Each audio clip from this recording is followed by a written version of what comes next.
Now, Estevan's not perfect, okay? Because the other day I caught him snorting antidepressants and melatonin. Yeah. And, I'm starting to realize here that his problems go a lot deeper than we thought. That's like the speedball. I was just looking for a ball. good nap. Yeah, exactly. You were doing a slow ball? He's doing a slow ball. Slow ball. And he was getting the sugar crystals from Sour Patch Kids and just putting them into lines. Oh, that'll make you feel alive. Yeah, it does. Yeah. Yeah. Oh, yeah. People don't know that little industry secret. You ever chopped up a Twizzler and snorted that fucker, bro? Take you to the zone. You just got to melt it into a wax and smoke the Twizzler. Lights, camera, action. Now, nothing unites people like someone dying. Yeah. Honestly, it's sad and it's true, though. The candy corn industry is a money laundering front. What's the worst acid trip you've ever had? Well, this is Red Band Podcast, baby. Movies, music, conspiracies, deep existential crises. It's all inside and it's all unfiltered. So let's get started. You got Superstar Chef written all over you. I'm just going to say it. You got it, bro. Ramsey, Bronson, Action Bronson. Dude, I'm thinking like Marco Pierre White. Yeah. Fuck the Michelin stars. Actually want to make good tacos. There you go. Hell yeah. Dude, absolutely. Absolutely. Dude, good tacos are hard to come by. Oh, surprisingly here. Surprisingly, they are. Yeah. That's what's shocking too, is you find these people that have these crazy Mexican stands that are all super birria fucking tacos and stuff, and you're like, man, this is ass. Right. Yeah. Yeah, it's oversaturated a little bit, It's a lot of people trying to do the same thing instead of everyone just trying to find their lane, maybe. Does that sound about right? It sounds relatively right. It seems like everyone's trying to get TikTok famous now or something with making these trendy foods. Yep. Yeah. You can only wrap a filet mignon in bacon so many times before you're fucking up what the actual dish of it is. Right. Yeah. Atois Bornachon is a classic, the middle cut of the filet. That's some special shit. That sounds like some special shit. The French just sound.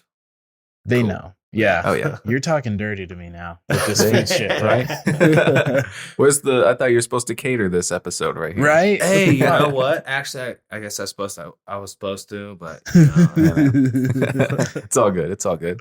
So we have another guest. We do. Our third guest. Christening the show. A man by the name of Tyler Townsley. Mm-hmm. Welcome aboard. I want the floor for a couple minutes. Yes. I was thinking a lot about something last night. Ooh. So just having you back here has brought back so many memories. And you had a wonderful environment. So think about I'm a poor kid in high school, about 16 years old, and marijuana is starting to do something for me, right? And imagine just being some broke ass kid in high school. You want to smoke a little weed, and some guy is like, hey, I have a mansion up on the Sandia Mountains. Do you want to come smoke weed in my house? And you're just like, your parents let you do that? And he's like, yeah, everyone can come. Let's smoke a fuck ton of weed. And I'm like, that's great because my home life isn't that great. and and I'd love to come to your mansion. And I think I just got so fucking blitzed. And for the first time in my life, I stared off into the horizon like Luke Skywalker. Oh, yeah. And I think I felt something for the first time. You felt that Tatooine fucking presence? Exactly it, dude. Exactly it. I went home and I looked at my dad and I just said, you're disgusting. We're poor. We're poor. Why can't you be like Tyler's parents? No, I'm just joking. I didn't do that. I love my father very much. But, I was just like, it all came back to me, man. Those were good times, weren't they? They were, man. You know what's funny about all of that, too, is that the way that all of that happened is my dad was a jack of all trades. He was like a total felon-ass motherfucker. Okay. And bounced around the country until he was 28 years old. And so him and my mom met when they were 17 or some shit like that in high school. At Sandia High School. Huh. And they dated and they broke up. And then my mom got with my older brother's dad, had my brother. Right. they broke up and then ended up being together for 22 years or whatever the fuck it was. And my dad just grinded, dude. Yep. He was just on the fucking business about it. He was like a Crimson Scholar at State and did his thing. We suffered for a long time, and me and him built that house. Me and him and two of his friends. Wow. And so that's how it was. Like, we built this $1 million house when he had no cash at all. Right. And like the lot was so fucked up that he ended up being able to buy it for super cheap. And we built this crazy old mansion on there, but we had no money. Even when we were there in that big old house, like we didn't have money. Huh. Like at all. It's interesting. He had like the time and the resources to be able to fucking source some things into that house and make it $1 million house. Right. And so it happened like super like hilariously, actually. It's funny, you know? It's like everyone's like, oh man, you got the mansion. It's crazy. And I'm like, well, we can barely buy ramen. Right. So like, Yeah. That's so interesting because it just goes to show that you never know what's really going on. True. right. You know He was what I just mean? grinding. We were in a 1-bedroom apartment, me, my brother, my mom, and him before that. Yeah. That's so interesting to me. And like really while we were don't know. building that house, that's where we lived. Mhm. I'm like, That's a come up. and That so like is. it seems like, you know, people telling us like, oh, you used to have the mansion. We'd go fuck. It was the weed mansion. 'Cause Tyler's parents let him smoke a fucking bunch load of weed in there. Yeah. But it really wasn't like that, bro. It was like, it really was like, we were riding the struggle bus the whole time in our mansion. Right. Like, Yeah. very interesting. That is for interesting. Sure. No, and I and love so it's that. nuts. So it seems like, you know, like you have this idea of like how it was, but it really wasn't like that, bro. Like Mm-hmm. I was eating fucking Easy Mac every night for dinner. Right. Yeah. Like, Yeah. Dude, isn't that just how the world is now? Yep. Everyone's like looking from the outside Right. at everybody, and it looks perfect, but it's Mhm. Right. What is social media? yeah, right. Like, Social media is Tyler's house. Yeah. It's Well, that's what Tyler's I look at your guys' lives and I look at your social media accounts and like do this thing, and people look at my social media and see this thing and like, but it ain't like that. Yeah. Like, Yeah. I'm still making a car note. I'm still paying rent. And Mhm. like, you know, like shit ain't easy, man. Mhm. Like, and it never was. It's hard out here, bro. It's hard out here. I appreciate your vulnerability on that. I really do. Because Yeah. that is, you know, important. And it's important for people to hear that, you know, that it may seem that way. It's important for me. It's humbling for me, you know, to almost be like, yeah, like you can have this idea about this type of thing happening. And you know, I automatically, you know, would like to put myself below that and be like, well, I just, you know, I never had things and I never had stuff. Who maybe no, not most people did. And we had a lot of friends in that neighborhood. Dude, Some of them fucked up as fuck. You know what Yeah, I right. mean? Real bad. Like some of them real fucked. Yeah. You know, I think that's an important aspect, especially where we come from. It's like, you know, what was it? And especially as the rise of social media was happening, you know, we all had an idea of what we were. And the whole time, some of us may have been struggling and suffering, you know? all of us. All I mean, of us. realistically, who wasn't? at that Right. point? Yeah. Like, Exactly. True. Yeah, Estevan was hooking on Central for a little bit. I there. was. yeah, that's Yeah. what I heard. Yeah. I think I almost picked you up once. I saw the hair Probably. and I was like, Yeah, it was a fat I ass. made a killing. Jesus That was fucking my Christ. corner I ran. God damn it. You were the pimp and the prostitute. I was. I was Just a both. one-man show. Yeah, double-sided. There you we just go. Yeah, prostituted for fun. It was like you just got into it. It's like when your manager like gets on the line, maybe cooking with you, and you're just like, yeah, he just likes to cook, but he's the manager. That's what Yeah. Esteban did with prostitution. Well, I took it as a networking opportunity. There you go. You know, meet people. Tell me about this new place you are executive chefing at. Yeah, so like a lot of things have changed in the past like year since COVID started. Right when COVID was ending, I got executive chef at Artichoke. I don't know if I can. I think, yeah, no. I mean, Yeah. as long as you aren't like talking Yeah, they're shit cool. about it and you don't want people to know you're talking shit about No, it. they're Like, cool. if you're going to be like, they have like pesticides and fucking like rats No. like in the artichokes. Nah, man. It's Yeah, cool. right. Artichoke is awesome. I'm back there right now, actually. Okay, cool. So they're great. But I got executive chef there like a very young age. And it seemed like, I don't know, when like you're 23 years old and people hand you the keys to the world, Yep.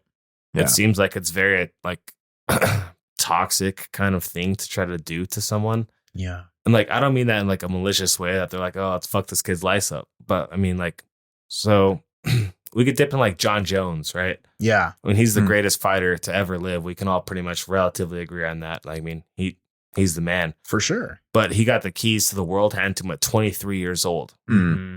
And so like, what happens when you give someone the keys to the entire planet at 23 years old? Like, Yeah. They usually spiral. We're all about 27, right? Yeah. So yeah. Ooh. Yeah. It scares me to this day. Right now, it freaks me the fuck out, dude. Yeah. Can I curse? Yeah. Yeah, fuck yeah. For sure. Fucking tits ass bitch. Yeah, so it's pretty nuts. I mean, you hand up like everything to a kid at 23, then it seems like it's gonna like they got their shit like taken care of, and like it seems like they got it figured out. But like really, I didn't, and it was way too much. My ego got massive, and so like it was like the main reason I dropped off as a chef. Like I was winning these awards, and I was doing this stuff, and I was 23, 24, and like that's when it ended. You know, that's when I stepped away. Right.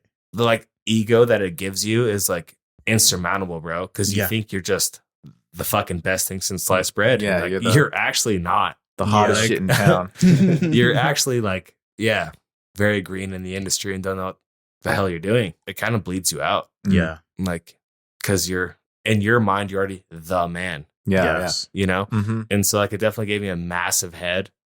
And I had to step away from cooking for like a small amount of time to be able to understand that this is what I love to do. It's what I'm passionate about. I love creating. Yeah. That's the big thing. It's like I like to paint. I like to yeah, dude. Like I'm bad. But I mean like, like I'm totally ass. And like I like to draw and I like to like, you know, put up paintings and stuff, but like they suck. But like it's like I'm an passionate outlet. about that shit. Yeah. Yeah. I'm so passionate about creativity is what it turns into. I like that. You're in the right space. This is all about creativity here. Absolutely. That's like recently too, I've realized that like I don't want to like necessarily cook for the rest of my life, because as far as cooking goes, like I don't know if you've been in the restaurant industry Not really. or not. Not, I know not to the you've level. been in the front of the house a little bit. I was your typical prima donna front of house, you know, who would run back to you and be like, "What's up with table 76?" And you'd be like, "Fuck you, get the fuck out of my face." Don't talk to me. Yeah, exactly. And then you'd be like, "You dumb fuck," and I'd be like, "Ooh, that was supposed to be no ranch," and then you'd fucking slap me, you know, with like a casting iron or something. That was one of the things when like I became chef too, is when I started like getting some kind of success about it. Like I was very adamant, and like to this day I'm very adamant about like the correlation between front of house and back of the house, that it needs to be like Cohesive. intertwined, bro. Yes. Like yes. because I mean the guest is what we're doing. That's how we all make money. Beautifully Like, said. Yeah. and if we all can't make money, then none of us should be working for a place that can't pay us money. Yeah, Right. yeah. And so that's like one of like the stigmas I've tried to break down that a lot of chefs don't have, is that like I want pure cohesive energy across my front of the house and my back of the house at the same exact time. We should all be friends. I hate the idea of back of the house always being like against front of the house. Yeah. Yeah. And that, because that's how it is. Yeah, totally. Oh, it's just It's like two teams. It's like two teams. It's almost like two gangs, like in a turf war. And it's like, it doesn't have to be this way. And it's like, you know, everyone can communicate fine. We can get the stuff out well. You know, we are all struggling. Like we're all tired. We're working a double. Like, let's not take it out on each other. You know, Let's just give these people fucking food. let's just give people fucking food. And as the person eating, yes. Yeah. Just No get doubt. us the food. I am kind That's of what matters. Yeah. I am kind of wondering, as the like not worked in a restaurant, the consumer, do you ever notice things while you're eating out? Do you notice like the servers like overwhelmed? Do you notice like do you hear screaming from the kitchen like and Oh yeah. rage, bloody murder? For sure. Yeah. Absolutely. Mhm. I noticed, like, I got a waitress one time at Longhorn Steakhouse. She was weird. Like, she had an attitude, but in like a weird way. Like, it wasn't a bad attitude, but at the same time, you're kind of like, I don't feel comfortable with you serving me my food. Yeah, you're Yeah. almost like, did you like snort a line of Molly before you came to work? Like, Yeah. what is Automatically, this? if there's any mods on my ticket, I know you're not going to ring them in. Yeah. Like, my shit's going to be fucked up. Yeah. Yeah, like she almost had a condescending way about her. Like, so my friend ordered a Caesar salad, Mm, and it didn't look like it had dressing on it. So he asked for a side of it, right. and she was just the way she said it, something like, "Oh, it should have come with dressing, but you want more." Uh-huh. Like, "Oh, fat boy, you want more dressing?" Ooh. You know what I mean? Like, and I was like, "Shit, you were like, the fuck? damn, all right." that's totally it. Yeah. Yeah. And that's just, being a front of houser. It's just, I am ashamed to say that I was a little brat half the time. And I was just like, what do you want? You want sweet potato fries too? Mm-hmm. You want Fatty. sweet potato fries too? You don't need a side salad? No, I Right. never did that. I never did that. But yeah, I don't know. I don't because I never got an inkling that you were like had a passion for this cooking shit. Yeah, man. So what it was, like, I just didn't know what I was doing with my life Yeah. at that point. I'd like given up a scholarship or whatever, I was like, all right, well, this is pretty much it. Right. Like, I got to figure out something to do. I was like, I'll wash dishes. Mm. Because at that point, I was living with my parents, and they were like, I just graduated. Like 5 days, I was like, all right, cool. Well, it's time to get a job or pay rent Right. or Yeah. both. Right. And so I was like, well, fuck, I guess here we go. So I started washing dishes at a restaurant that's close up in the Heights. Mm-hmm. Mm. One Yeah. that we will not name. I So mean, we can talk shit about it. No, It's just Savoy Bar and Grill. And Oh, they're Savoy. lovely. Oh. And I'll plug them as much as I possibly can. They're a wonderful place. kidding. Yeah. Is it Right. pizza? Is it Italian? They do have pizza, Oh, okay. but it's mainly like a fine dining restaurant. Right. Mm. And I had a chef there at the time that was just like, I still look at him like my Jordan. He's Mhm. like, Yeah. Mhm. he's just the man. But like looking back on it now and like reconsidering where I'm at, is like, I'm probably relatively farther along than him where he was at right then. But he just like, he taught me how to hold my knife, and he taught me how to like cook potatoes, and he taught me how to like just do like certain basic shit. Mm. Right. And so he's just always going to be like my hero, right? Right. Started there as a dishwasher, made my way to sous chef, split, went and found new jobs, other places. I started bouncing around the city. Mm. It was a cool time and stuff, but it's like, I think as far as like a young chef, staying in one place is going to make you very complacent consistently. And so like I've gotten a little bit of flack from other chefs around the town now because I've been bouncing around like 6 different restaurants the past year. But like I'm learning and I'm absorbing. Right. Well, and in terms of moving around, like that's definitely what all great chefs do. Right. Like they travel the world and they learn different cultures and styles, and that's why they're so well rounded, and they can cook fish, they can cook pizza, pasta, burger, whatever.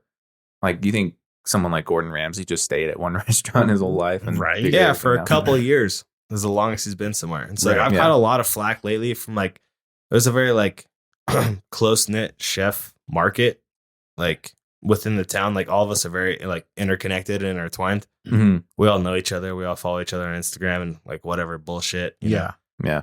But it's just nuts how like I've gotten this reputation now in the past like 6 months because I've been bouncing around.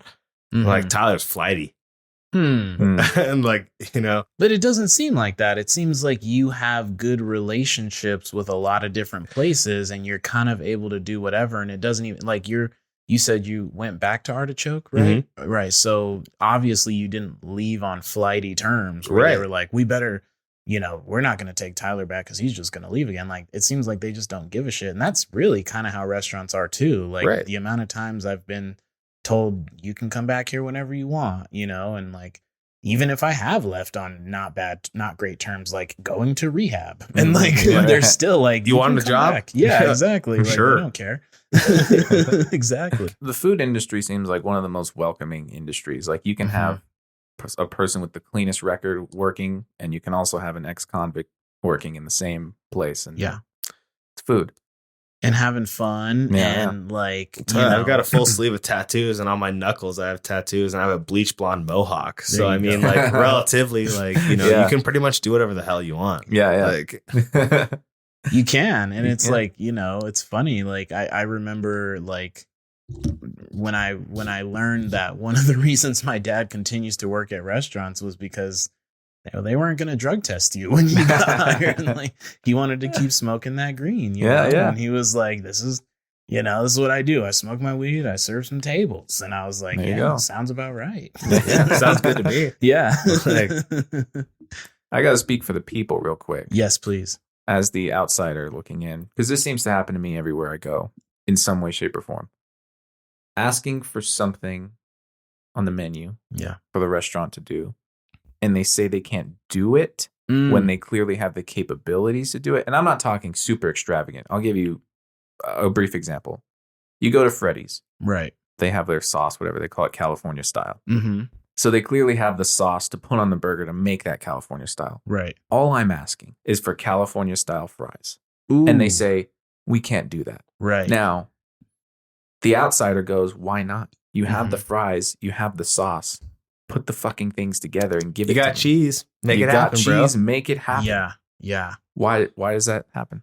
Why do they do that? Is it a pricing thing? Based on I like don't know a how to corporate price it. level, like I don't understand how they do it, because as a chef, like the other day someone was at Artichoke and I was working the grill station, and it was like 3 p.m. They had a little kid, and like they want pancakes. You know what I did? I made pancake batter. Mhm. It happened real. I have flour and I have baking soda and I have sugar. Yeah. So I'm gonna make Boom. this kid pancakes at 4 p.m. I don't give a shit. Like, Yeah, right. See, and that's even next level. That's like something that's not on the menu. You went out of your way to make. It's not even close to on Yeah. the menu. Yeah. Yeah. But I mean, like, you come in, like, someone orders 2 filet mignons and a fucking lobster tail edition, and then the kid wants pancakes. Dead ass, I'm making pancakes. Yeah. You're going to make it. Hell yeah. Like, And from the front of the house perspective, like what you would do is then go to your manager and say, hey, the kid wanted pancakes. Tyler made the kid pancakes. Can you ring it up as like a $6? yeah, here, cool. Type in Here's $4 for my Exactly. Yeah, exactly. $1.50 food cost. Here you go. Here's $4 of pancakes. Absolutely. And if at Freddy's, I would imagine all they would have to do is what? Side of fries and In the little basket they have y todo, bro. Like, yeah. Yeah. Yeah. And ring it up as like a side of fries, add something. Around you know. $1.50, and you got some cheese and some California sauce. There you go. And you're in the win. And so I think it comes down to just straight laziness. Would you agree to that? I'd have to agree. I mean, as far as like corporate management goes, I'm sure like any corporate manager would be like, make them whatever the fuck they want. Oh, fuck yeah. But as far as regional management goes, like you have someone who probably doesn't give a shit. True. Yeah. They were just the best grill cook, and now they're managing the restaurant. They They just cooked burgers fast, and now they manage the restaurant. I think one of the issues too, especially at places like Freddy's, and I go to like, there's certain places you go to, obviously Dion's would be a good example. Or there's this other place I go to called Tropical Cafe, where it's ran by high schoolers. Yep. It's literally ran by, like, the manager is 20, like Yeah. only like a couple years removed from high school. And he's like the hierarchy. And so I do think it just comes down to like straight up like laziness, young people, just like, or like a young person I could imagine at Freddy's working the drive through, just like, I don't feel like finding out how to make that. I'm not going to read that in. Yeah. Which is bullshit. It is. Straight bullshit. Give the customer what they want. So as far as it goes, man, like that's what it is. Like it's customer service. Mhm. It's like, Yeah. so I'll make you anything the fuck you want. There you go. Like you Best- come in and like you want whatever you want. Like if I have the ingredients, I'll make it happen. Yeah. Mhm. There you go. Best pancakes in town. Best Artichoke yeah. Cafe. So go Dude, to I make those Artichoke. Japanese pancakes too. They're like fucking that thick, bro. Like Ooh, fucking full yeah. 2 inches. Puffy boys, bro. Mhm. I just screamed myself. That's some coochie wet material right That is some That coochie wet is. material. I love what you're saying about kind of, getting. I'm very familiar with what it feels like to become extremely egotistical and then get kind of knocked on my ass. Yeah. That's not Mhm. easy. It's a process that has It's to like happen. debilitating, bro. Yes, exactly. And I feel like it's a necessary thing. And I feel like the problem it's a more of a problem if someone doesn't experience that in their life, in some way where they feel like they are on the top of the world, and then they kind of get the rug pulled out from under them. Yep. The people who don't experience that continue their lives living in fucking delusion. Right. And so I think it's a necessary thing to happen, kind of. It was like another chef too that told me, he's like, you think that you're the fucking hottest shit since sliced bread because you won these awards and you do this thing and you're the badass at Artichoke and you're like, you're successful. He's like, you're not as good as you think you are. Right. And that was one of the things that like really drew me back. And he was like, you're very talented. You're amazing, but you're not half as good as you think you are. Wow. Right. And so that was one of like the big things that like drew my ego back. And that happened maybe like a year ago. And I was like, fuck, man, like that's some crazy shit to say to another human being. Like, Right. you know, so like I for real. commemorate him right now. And he's a very close friend. We're working together again. But that was the craziest shit I ever heard in my life. Like I thought I was on top of the world. Right. I was like, I'm the best fucking shit that's ever happened. Right. Mm-hmm. And then this kid was like, you're not as good as you think you are, man. Right. But it's honest, and that's And it why. was. And it was very like, and he was very like respectful about how he delivered it. Mm-hmm. That's why you end up thanking the person. You end up saying thank you for being honest with me, for shooting me straight, instead of being surrounded by a bunch of yes men who are gonna help you build your delusion. And that's how you actually get good, is by, you know, humbling yourself a little bit, bringing that ego down a little bit. Then you can actually, you know, do work within the framework of reality. And then you can get to where you either thought you were or where you're really supposed to go. Right. Or like maybe achieve something that I thought I was at that point, or Exactly. whatever the fuck may like come about it. Mm-hmm. But I mean, like someone to check your ego, like the ego gets big. Yeah. And like it's hard to not. I mean, it was like just as human beings, you know, we're all trying to like do something, Something great. be a part of something great. Yeah. Right. Yeah. Right. I was just talking to some people about the whole good job thing, which I don't know if you guys have seen Whiplash. I have. I It's been haven't a little yet. while. Okay. You should watch it. Well, there's a scene, it's not a spoiler, at the end where J.K. Simmons just talks about the two most harmful words in the English language are good job. And so I actually did a whole video about it too, but it's just, you know, how we grow up and it's like, good job, you did this, good job, participation trophy, good job. And then you're never really humbled for anything Yeah. or by anything. And then you don't really know how good of a job you actually can do because people aren't necessarily telling you the truth. And there's obviously a good way to go about that, right? Like constructive criticism, and rather than just being like, you're fucking garbage, like giving them something to work with so they can be where they think they are mentally. You know what I mean? So like that works out for you. Like you're riding this fucking wave, this high, and you're like, I'm the hottest shit in town. And someone says, yeah, you're good, but you're not as good as you think. That kind of stops you immediately and it grounds you for a second. You're like, oh, okay. All right, well, how can I be where I think I am? Right. And then go from there and actually get better. What point do like some of like our idols, like musicians, actors, filmmakers, because I'm super involved in content at this point. Like I want to be a screenwriter, I want to be a director. And that's like the end goal for me right now at this point. Like I'm very passionate about cooking, and like it pays the bills for sure. I'll never not be passionate about it, but I just want to create. I like to create. That's where I understand where my love of cooking comes from, is creation. Yeah. Yep. With that being said, though, like, do any of these people ever like? It seems like most of the people I look up to don't have like an ego or something, right? But I mean, from an outside perspective, like how accurately can I judge someone not having an ego? Like, do I think like Tarantino is like the coolest dude ever? Yeah, sure. Does he probably think he's the coolest ever? Probably. But like, I like to think that he's very like a modest human being, which is probably super inaccurate. I don't know. I can't say. Yeah. Right? But I mean, that's where I draw these inspirations from, is like film writers and screen producers and directors. And so that's where I found like my love of cooking, is because I didn't know what I was going to do when I graduated high school. Yeah. And I was like, oh man, washing dishes is cool. They pay me money. Right. And I was like, oh man, plating those salads looks fun. I'll do that. Yeah. And then here I am fucking 10 years later doing that same thing. But I found out that I just like to create. Yeah. And so creation is like, how are you supposed to like accurately judge someone's art? Yeah, exactly. Because it is all art. the food I make is art. Like the content I create is art. The content you guys create is art. Yeah. Yeah. And so like, how is someone supposed to accurately judge that with like a real opinion that you're supposed to take seriously? Mm-hmm. Yeah, this field is so up for interpretation, isn't it? Yeah. Like in a lot of ways. Absolutely. Well, we talked about those people who turn in blank canvases and call it art. Yeah. You know what I mean? And then there's someone who works really, really hard on a Mona Lisa painting, and it's also in the same category as art. Right.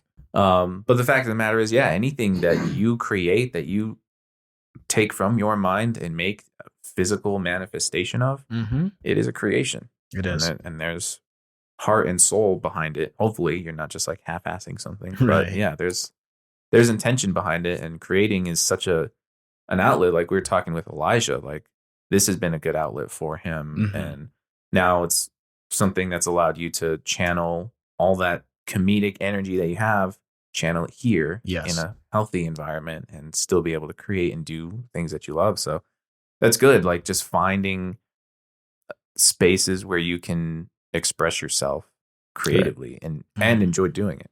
Right. Having a good time. Like I'm definitely like, I won't even lie too. Like I'm tired of getting my fucking dick kicked in for service every night. Yeah. I'm tired of cooking fucking 25 steaks a night. Yeah. Yep. I'm over it. Yep. That's in the first hour. I cooked like 250 steaks last night, dude. Oh my God. Holy shit. I'm going to go and cook like another fucking 200 tonight. Yeah. But I mean, I had to find some kind of outlet. And like, it took me a while to understand that I was an artistic person. And like, I just like creation. I like creating content. I like doing things that make me feel cool. Like, I'm not a good painter. I'm not a good comic. I'm not a good writer, but I do all those things consistently. I like that a lot. I do. I mean, Like, I have fun. It makes me feel good. Like, I like making TikToks. Like, I'll fucking do it. I don't give a shit. It's fun. Yeah. Yeah. Like, I think that's important because it's really not about it. It's all it is about doing it. That's really all it's about. It's about just taking the action, regardless of what your skill level is, regardless of how long you've been doing it, regardless of what it is. You just got to do it. That's my biggest problem. Actually, my biggest problem is I don't do it. that was one of the biggest things I've overcome too recently. It was like someone told me, they're like, well, you want to be like a content creator and you want to do this stuff. I'm like, well, start, do it. Yep. What are you doing? And I was like, I'm sleeping till fucking noon and smoking pot all day and fucking playing Xbox. Right. Like, that's what I do. And then I go to work and I cook fucking 200 steaks and then I go home. Yeah. And like, why not? Why not? Get up, do something. And like my last TikTok, I like almost 1,000 views. Really? There you go. I was like, holy shit. It was like based off of skateboarding. I was like, I like to skateboard. You still like, skating? I'm still skating. That's awesome. Yeah. I like that. Hell yeah. Yeah, we're gonna have to get your TikTok. I don't know if I follow you. No doubt. Yeah, I don't for think sure. I do. Yeah, we'll have to jump in. Yeah. But it's just weird. Like content creation is so strange that like it doesn't have to be good. Like quote unquote good. Right. I mean, like my content is fucking ass. Like I don't know how to edit shit on TikTok. I don't know how to do any of that shit. I'm almost 30 years old. I don't know what the fuck's going on. But like I'm having a good time and I'm doing it. That's all it is, man. It's just like Elijah was saying, I struggle with that too, is we want it to be perfect right out of the gate. Yeah. The fact of the matter is, even the most idolized perfections of art weren't that just from the get-go. Like there was so much behind it. So much hatred and loathing behind everything. And like that's how all of the content I create, I stare at it and I fix it and I like meticulous over the smallest points until I just hate seeing it. Whether I'm cooking a dish, whether I'm making a video, whether I'm doing anything, I just overanalyze it till I fucking hate my own guts. Oh, yeah. And then I'm like, all right, cool. Well, now I can probably put it out. Right. I'm sick of it. Just go. Just go. Right. Get out of my sight. Definitely. And from an editing standpoint, that's how it is. You wind it back, play the sound again, wind it back. Let me see, adjusting frame by frame sometimes. So by the time the video is finished and people are like, you know, and then you just from like the film school thing that I've experienced, you shoot the thing, you've written the thing, you've directed the thing, you starred in the thing, you're editing the thing.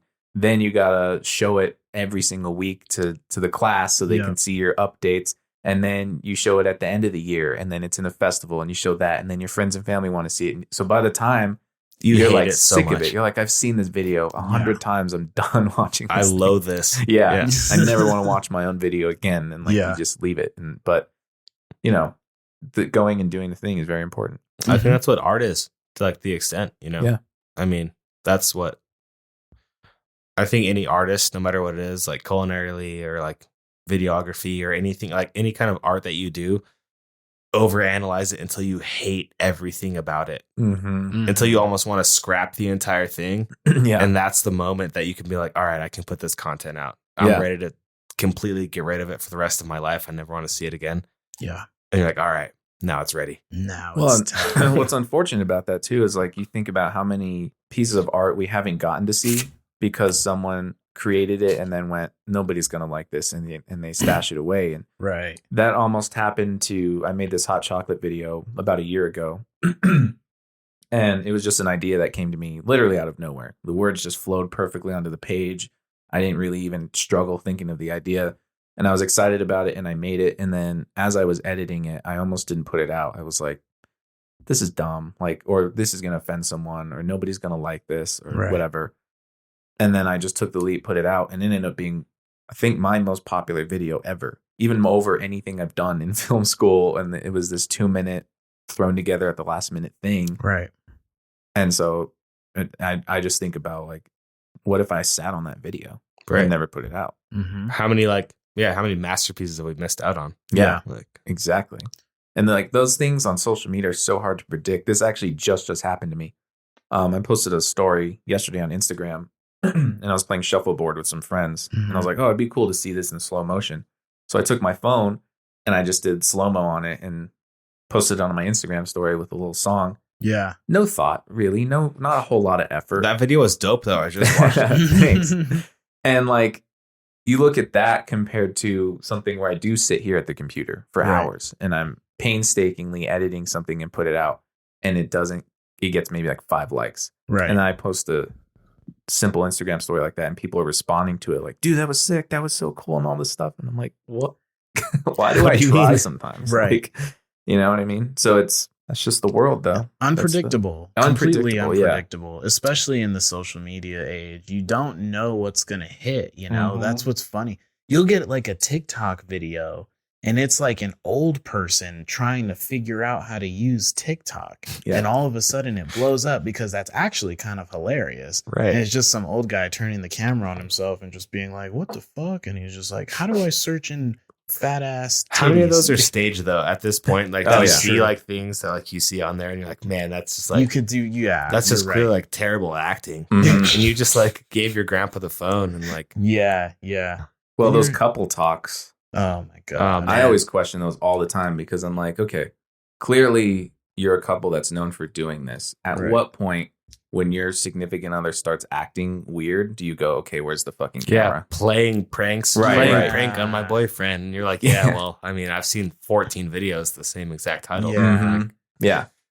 You would have to be pretty clueless to not pick up on that if you're Oh, like yeah. in your relationship and you're just like, what? Like, And like, at what point at that circumstance are you just clout chasing? yeah, At that Yeah. point, you're just trying to get new viewers and you're just Yeah. trying to monetize your Mhm. TikTok. And that's cool. And like, I'm down with that. I Sure. support that. Like, fucking it's get the that grind. bag, bro. Yeah. Go get the bread. Right. But, I mean, to a point, it gets annoying if you follow someone like because you think they have funny TikToks, and then you see that like. Here's a good example: is that like I don't know if you guys ever saw, but it was like the Elizabeth girl who was never like ever shown, and it was just her boyfriend, and he would like film her doing like stupid shit. She's like sneaking chicken nuggets into clubs and shit. Mm, I okay. think I maybe Maybe, saw that. yeah, If it it's- wasn't her, it's- then I've definitely seen a girl sneaking chicken nuggets into a club. At I some mean, point. haven't we all at this point? Right, yeah. Like, but it was just shit like that, and now it's just like they just post like 15 ads a day. They don't even make Mm. content anymore. Ew. Yeah. And so you're like, how? Or like there was one couple that I followed that like made pretty good content for a while, and then like 2 years in, they blew up, and they started making like ridiculous clickbait content. Like, Yeah. so at what point are you ready to sell out Right. Yeah. like your Exactly. creative thought process and be like, all right, cool, like they're holding like a bag of Chick-fil-A up. Right. Like, go out. And you're like, man, I support that. And like the only way I do actually support that is in movies. Sometimes in movies, it's pretty hilarious. Oh, yeah. It is. Like you see, like, I don't know, like Talladega Nights. Can you imagine how much money like Big Red got for having? If I'm Ricky Bobby and you don't chew Big Red, then fuck you. Yeah. Like, I'm sure Big Red got a pretty big payout. Yeah. Oh, Like, yeah. For sure. On that note, anyone who wants to sponsor the podcast, Yeah. you know what to do. I'll talk about Big Five Gum or whatever. Yeah. My name's Tyler. And if you don't chew Big Red, then fuck you. Yeah, on that note, I'll pretty much do anything for money. So whatever you need, I mean, we'll advertise you. We don't care if you're a Nazi, like we'll do it. No, I'm just kidding. Yeah, like I'm a tattooed white dude. I'm like, if you guys like these do-rags, you need to get on right now and get your wave on. Get your way. Ride the wave. What's even funnier though, too, is that like we've always been like pretty good pals. Yes. We used to like eat lunch together and share a day. Me and Estevan. What was funny is like I didn't start excelling at football until my freshman and my sophomore year. I played on the offensive and the defensive line. Yeah. And the funniest thing that's ever happened in my entire life is I don't play offense at this point at all. Right. And I think it's our sophomore year of high school. We're playing a JV game against a Trisco Heritage, and we're away at a Trisco. Mm-hmm. I don't know the playbook. I don't think No I ever idea. did either, honestly. No idea. I was playing offensive like guard, and I played D end usually, right? And so I walk up into the huddle, and they call the play. It's fucking Cullen. Yeah. Cullen calls the play, and Estevan, you played tackle. Yeah. And so I walk up next to him. We're on the same side. And I look at him, and I was like, I don't know what the fuck he just said, bro. And I look at him, I was like, who do I need to block? And he's like, take the backer. I was like, all right. He's like, I think we're pulling to your side. And I'm like, all right, cool. Well, I guess we'll do it. And that was like my first memory of fucking Estevan, bro. Like literally we're in a football game, and I'm like, I don't know the offensive playbook at all. I know the entire defensive playbook, but I have no clue what the fuck. I have no clue what's going on. He's like, just take the backer. You know, I totally missed a block to the fucking on the right side, bro. He pulls around me, and I fucking go up straight, and I just totally miss it. And I look back at him, and he's just like, Dude, what's funny is I probably didn't know the play either, to be honest. I was probably just like, I mean, your guess is as good as mine. you're like, take yeah, that bro. guy. I was take going to this say, guy. yeah, did you know the playbook? No. I didn't know the playbook either. Dude, I have a memory from, it's probably summer, like 2-a-days. The I worst feel days. like. And yeah, we had done the morning workout, and we're coming back for the second workout of the day. And like, I don't know, we had just finished doing probably some kind of intense drill, whatever. And you came up to me and you were like, do you think it's a bad thing that I just threw up? And I was like, I mean, what would you eat? Did you eat something bad? And you were like telling me that I think your grandma or somebody took you for Wendy's, and you had like a Baconator and all this shit. And I was like, that's probably it. That's probably what. That's it. You're good, bro. Don't worry. Yeah. I know you're probably aspirating on blood inside your lungs because Coach Liss is calling you a stupid idiot. Yeah. Stupid idiot. You're lazy. Yeah, dude. Yeah. A sophomore, and I'm like hearing this for the first time. I'm like, that I'm doesn't like, yeah, there's sound like blood good. dripping off my lip. I'm like, oh, I look okay. You're like, yeah. You'll be Yeah, take all the right. backer. I don't know. Take the back. So how did you guys start getting going with this podcast? How did this happen? What came about? I know you've been creating content for a while. I know you've been a performer for a while. Yeah. So how did this come about? It started way back. Well, not way, but I mean, like 2 years ago. We were reached out to by, Yeah. Oh And- my God. yeah. That's the And- weirdest shit I've ever heard in my entire life. Yeah. Right. Believe it or not. Yeah. I mean, even for me, because like I didn't know he was into this kind of stuff either. I had no clue. Right. But so he was like, I'm a business major. He was marketing, something like that. Yeah. And he was like, I think like I would love to get you guys together, because he reached out to Elijah first because of his comedy, his stand-up comedy, and then me because he knows I do like this kind of stuff. Filmography He's- and whatnot. Yeah. So he was like, I would love to get you guys together. We could do something like just a podcast, and I'll be the producer, and like I'll market it and push it out and stuff. So all three of us got together, came up with like the concept of the show, a title for it and everything. And then we got together and recorded one episode. And then same thing, like that nothing happened with it. And then we just never talked about it really ever again. And then the pandemic hit. And then in the middle of the pandemic, Elijah and I just reached out to each other again, got back in touch and we're just like in an awful place. Mm-hmm. We started just like meeting in a park and just like having conversations and like connecting again and just like being there for each other. And then I was like, dude, why don't we try to get that podcast going again? Because it was a good time. It was natural. It was easy. And we were like, let's just do it. So then, of course, there was talk for a long time because it was also still a pandemic at the same time. And yeah, so we were all just navigating that, figuring out life. And then, I don't know, 2-3 months ago. Yeah. We met up. We had dinner, Azuma. Yeah. Super good. Got some sushi. Went some Azuma. You guys got all fucking good.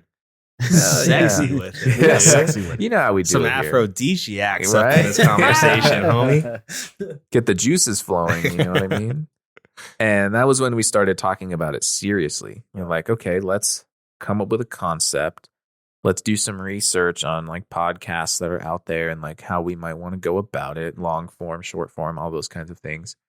And then we just got together one day and recorded it. Yeah. And it's crazy.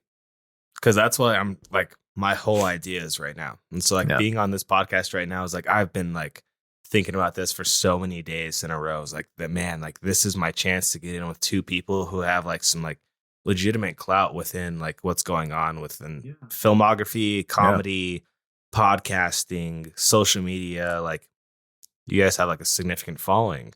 Right. And I do because I'm a chef and I cook like pretty food or whatever. Yeah. Like I'm taking a solid like Shab approach to this whole thing. Yeah, like, there you go. I'm like, maybe I can get my foot in the door with a few people and then like maybe build something off of that because I know this isn't my thing anymore. Mm-hmm. I know I can like cash a check. Yeah. But like it's not to say like I don't want to cook, but I definitely like content creation is where I'm at. Yeah. Well, and you like, can use that following for sure for your benefit. And just be like, hey, guys. Got it. You know. Now I do this. Yeah. Yeah, 100%. Yeah. Yeah, it's pretty crazy to see you guys doing it right now, too. And like, not saying it's weird, but it's just like, you guys were never like boys back in the day. Like, we were all boys. We were all brothers. Yeah. We were all around the same circles. We were all brothers for sure. We weren't doing sleepovers and shit, but like we were all brothers. Like, but yeah, it's crazy to see now, too, that like, not the most unlikely pair I'd ever see for sure. Because like it makes sense. You guys are both smart. You guys are both funny. You're both fucking like hyper intelligent human beings. And so like it makes like a ton of sense. But it's crazy to see that like you guys having the success that you have right now. And like the way that I listened to all of your podcasts the past 2 days in a row. Oh, awesome. I was just listening to one in my car on my way here, the last one. Like so it's crazy to see like what you guys have going right now, and like it definitely is like inspiring to an extent for sure, as someone who's trying to jump into content creation from a different realm. Yeah. So it's pretty fucking cool, you guys, man. Like what you guys got going on is pretty awesome. Dude, that means a lot. I mean, if that's part of the goal, right? It's like if we can inspire someone to go out and try their thing, to do whatever the thing is that they want to do, that's mission accomplished. And this is the wave. You already got one right here, dude. There we go. We got one on board. This is the wave right now because it doesn't have to be a struggle anymore. You can just do it. You go, you get a mic, you get the computer system. You know, you just do it. You know, it used to be like obviously podcasting. It's like what was the other form of this was like radio, and it's like you had to like work your way in and work your way up. And it's like truly any motherfucker with a will and a way can fucking get going on this. Right. Can you put together sentences? Then maybe can like you we'll talk? put you on the air. Right. Exactly. Yeah. That's just how it is, you know? So, well, it goes back to what we talked about earlier, where being humbled is a necessary thing, because if you're not, so we think about this guy you're talking about whose parents has handed him 5 restaurants, and he gets to put on all these competitions, but it sounds like he's never been humbled a day in his life. And the problem with that is he's going to have a really hard life. When you got to eat a little shit. Oh, yeah. It gets you right-sized, or, however you want to say it, put some hair on your chest, whatever you want to call it. Because a guy like that who doesn't have an experience like that, he's going to have some rough goes moving forward. Yeah. So he gets that inheritance. Yeah, that inheritance. But it's like, how do you feel inside is how I'd want to talk to someone like that. I'd be like, you got everything you want. You got 5 restaurants. you got mommy and daddy's money. You know, you got food competition. You probably got a couple of hoes, you know, whatever. Right. You got some cars, but like, how do you feel inside? Mhm. You know, do you feel good? Can you sit with yourself for 10 minutes without going fucking insane and your brain breaking? And how do you accurately judge that too? Because I mean, I've been through that whole kind of thing where like I thought I had all this cool stuff, and I was wearing the gold watches, and I had all this cool, crazy clothes, and I was driving brand new cars, had my own house, and my life completely fell apart. Right. And so like I've been to a relative like okay peak as far as like my age goes. Mm-hmm. But then coming back now that I'm 27 years old, like, man, shit got rough quick. Yes. Yeah. like and it's because I couldn't sit alone with myself. Mm-hmm. And it's because I couldn't be happy with everything I had. I had all the drugs and all the fucking stuff, and I had stuff to burn. But It's all kind of like distraction. it was a quick descent. Yeah. Like, it was a very steady uprising. Yeah. And then the plateau of that lasted for like 3 days. Yeah. And then Your life was like a splash mountain at Disneyland. It's just like kind of gradually Dude. going up and then just like a deep crash. and then all of a sudden I was standing at the edge of the splash. and Yeah. it You just, yeah. You didn't even get Obliterated to me. ride the ride. You were watching everyone else have fun, and you just got wet for no. Dude, just got obliterated. yeah. No, I mean, I can relate to that. You know, it took me like, you know, I went to treatment. I went to rehab the first time, like right as I was turning 21. Right. We had only been out of high school at that point for 3 to 4 years. I had a pretty quick descent, you know, by senior year of high school, I had only done like coke, you know, and it only took me 4 years to get expelled from college, banned from that campus, go to jail, and then come back to Albuquerque and descent even further to where I'm sitting in a rehab at 20 years old. You know Right. what I mean? Like, Oh, well, man, this is crazy. What the fuck yeah, happened? Right, how yeah. the fuck did I This seems get so here? normal. Like- Yeah, exactly, dude. So I know that, you know, and that is how it goes. And it sounds like, yeah, it sounds like, would you say you're coming out of that, or, you know? Yeah. Okay. Absolutely. 100%. Yeah. Like I'm clean. I mean, I smoke a fuckload of weed. You Like, smoke a that's fuckload just of weed. kind of my MO. I think that anyone who's Yeah, ever known me I would for be the past 15 Yeah. years, Yeah. that, like, Tyler gets super high. Yes. Yeah. That's the MO. But I mean, other than that, yeah, like I'm not drinking alcohol. I'm not doing any other kind of extracurricular drugs at all. Like, Yeah.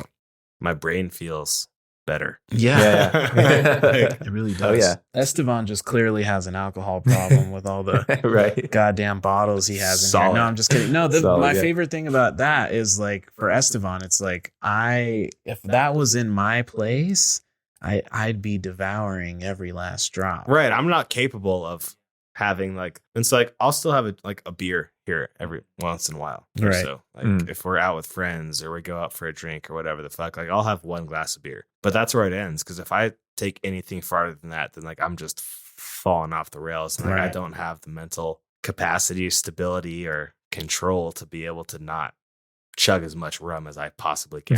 No, Yeah.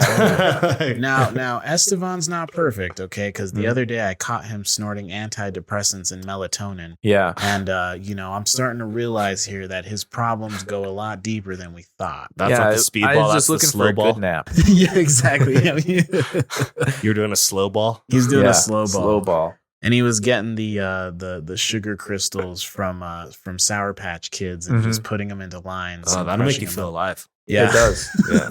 Yeah. Oh, yeah. Yeah. People don't know that little industry secret. You ever chopped up a Twizzler and snorted that fucker, bro? Take you to the zone. You just got to melt it into a wax and smoke the Twizzler.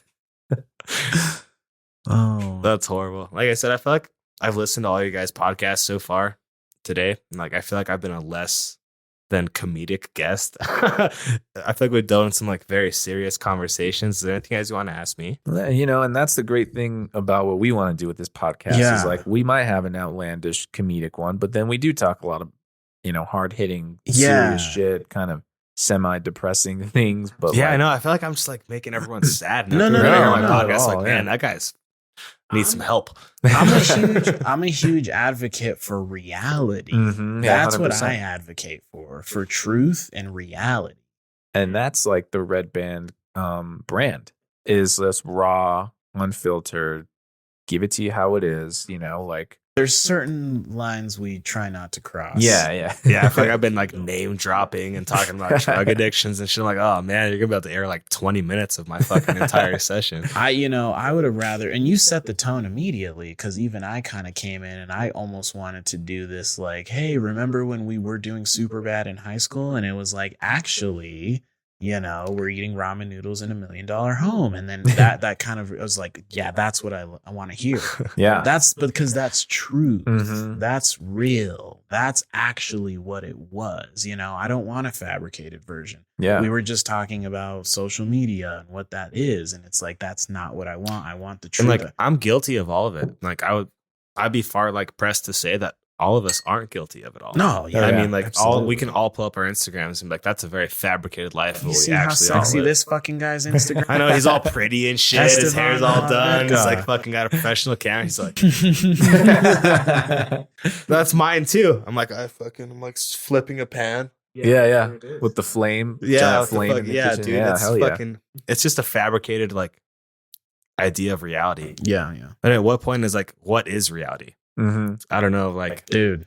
I was thinking the other day, I was like, I have to set my clocks back coming up soon. I was like, man, time is fabricated. None of this is real. I was like, man, this planet, this doesn't exist. Oh yeah. Like Huge. Mandela effect as fuck. We're in a simulation. Yeah. This doesn't make sense. Absolutely. Well, dude, we're gonna have to have you back again for sure, because Absolutely. that's the kind of stuff too that interests us too. Is like those deeper like conspiracies or things like that. Oh Because man, you look at what Facebook is about to come out with. that gets my fucking balls wet, bro. Oh yeah. That gets you fucking Yeah, nutties That's wet, wet coochie, dude.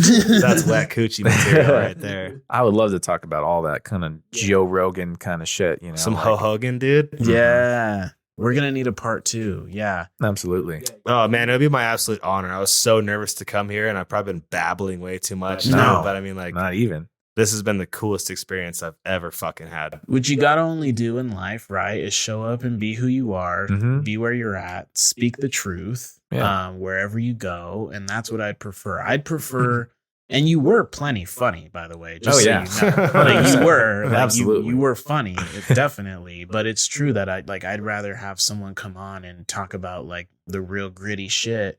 You know, Yeah. I'd rather talk about how we smoked a cocaine cigarette at 19 Yeah. when we probably should have been going to class. On my parents' fucking On balcony your while we parents' should have been, at 5th Mhm. period, and we're on our lunch break smoking a Coke stogie. Yeah, it's Oh, yeah. pretty rough, dude. Yeah, those are like, that's rough shit, but that's Yeah. real talk, you know? And so I'd rather have like that kind of a thing than just like people just trying to cover up.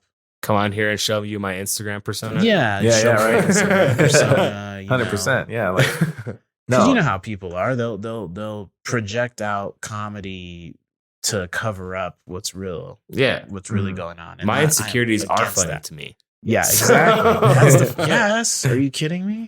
That shit's hilarious. You're like, are you narcissistic? Do you need help? Do you have a drug addiction? Tyler Townsley, I'm here for you. Yeah. Tyler Townsley, I am you. I live your life. I am you. We are one and the same. You ever smoked always- a Coke stogie and went back to class and then had to go to football practice after? Give me a call. Give me a call. It's pretty fucked up. But that's what we like here. You know, it's what we like to talk about. Let's say, yeah, part 2 would be awesome. Maybe I'll come with a little more prepared, less fucking heavy material next No, time. fucking come with what you got. Yeah. But just no, I don't give a shit how you come next time as long as you bring some fucking food. Honestly. That's what I was saying. I was like, do I bring coffee? Do I bring donuts? Like, we're supposed to eat on the mic? Like, I don't know how this is going to work. I'm like, We try to create a super chillaxed environment. Yeah, Just man. Keep it cool. Keep it so I was going to buy fucking nitro cold brews. I was like, I don't know if I'm supposed to be like drinking next to a Oh. microphone and shit. That'd be great, actually. I would, I don't personally drink coffee, but like, there is something to having something. Yeah. Like when you're talking Right. and you just have it and you're like, This makes me feel at home. science, safe. and then you take a sip and Science, bitch. Science, bitch. Yeah. No, but yeah, it's been super cool, man. Like, this is definitely like the coolest thing I've ever done as far as like having any kind of influence or clout or whatever you may call it that I have. It's like coming Yeah. on your guys' podcast. Like, I was racking my brain for the past 5 days. I was like, I can't believe I'm going to go do this. Like, Yeah. It's the coolest thing I've ever fucking done in my entire life. Well, that makes us feel good. Yes. Like, That kind of. it's like, Yeah. yeah, man, it's been fucking gnarly. This has been cooler than shit. Good. Yeah. Well, hopefully you had a great experience and definitely want to have you back. Yes. Yeah, I had a Definitely. wonderful experience. It'd be my absolute pleasure to be back fucking anytime you guys wanted me. Hell yeah. Ever. Man. And then do you want to plug yourself a little bit or you want Hey, like to?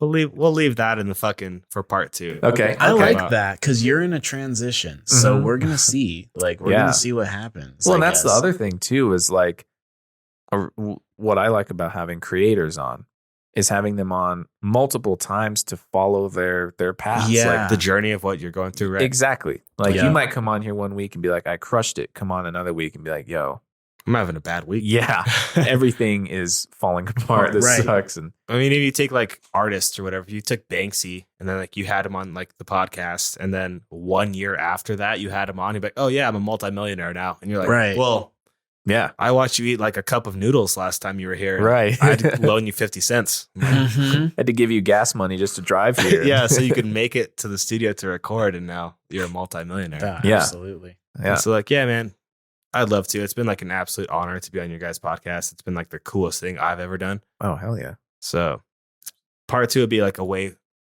cooler and like a lot less fucking serious about my drug addiction and whatnot. Yeah. We'll just talk about whatever, man. Anytime. Like, seriously, I don't give a shit. So yeah, I listened to all your shit and I was like, oh, conspiracy theories. And like, I have it written down. Like, Dude. but we didn't dive into Save any of the that. shit I thought Save we that. Because, dude, that happens to us all the time. We're like, we have this and we don't even touch it. would. So Like, it felt like 10 minutes we've been talking, and now it's been like an hour and a half or some shit. Like, that's, Yeah, it's been about that. Yeah. Yeah, it So- happes, man. Time is, like you said, Time it's is not real. yeah, what is Especially in time? here. Set your It's- clocks back. Sure, burn them. Yeah. Fuck, that's tomorrow, Like, right? Yeah, Show it up is to work tomorrow. whenever you want to. It's fine. Yeah. Great. 5 o'clock sunset. Fuck me. But yeah, Oh, man, yeah. it's been an absolute honor. So I appreciate Dude, thank you guys so a lot. much. Hell yeah. Thanks for coming. We'll This has see been you when you fucking get hella back. tight. This has been our third guest christening the show, breaking us in. Yeah. Tyler, Tyler. chef, T-Towns. and now T Towns. yeah, T-Towns in T-Towns. the motherfucking house. We went to T-Town today. Yeah, we went to T-Town. Yeah, And Flavor Town. flavored. Yeah, absolutely. It's been my pleasure. Awesome, man. Cheers, guys. Well, see you next time. Cheers. Lights, camera, action. And nothing unites people like someone dying. Yeah. Honestly, it's sad and it's true though. The candy corn industry is a money laundering front. What's the worst like acid trip you've ever had? Well, this is Red Band Podcast, baby. Movies, music, conspiracies, deep existential crises. It's all inside and it's all unfiltered. So let's get started.